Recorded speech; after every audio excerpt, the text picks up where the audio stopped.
నేను మార్కెట్కి వెళ్ళొస్తాను, ఇంట్లో జాగ్రత్తగా ఉండు. ఇదే మంచి టైం. అమ్మింటికి తిరిగి వచ్చేసరికి పనులన్నీ చేసేసి మార్కులు కొట్టేయాలి. 2 hours later.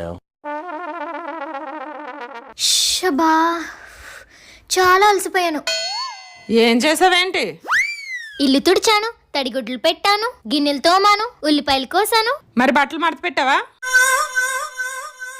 లేదమ్మా, మర్చిపోయాను. నాకు తెలిసే మర్చిపోతావని. ఎప్పుడు సగం సగం పనులే కదా తమరు చేసేది. నువ్వు చెప్పకుండా ఇన్ని పనులు చేశాను, అవన్నీ పక్కన పెట్టి చేయలేని పనికి తిడతావేంటమ్మా? రేపు పొద్దున్న మొగడింటికి వెళ్ళాక మీ అమ్మ ఇలా సగం సగం పనులే మప్పిందని నన్ను అంటారు. నీ వయసులో ఉన్నప్పుడు మా అమ్మ కూడా నన్ను ఇలాగే తిట్టేది. ఇప్పుడు నేను ఆ కోపం నీ మీద చూపించలేదనుకో, తిట్లు బ్యాలెన్స్ ఉండిపోతాయి.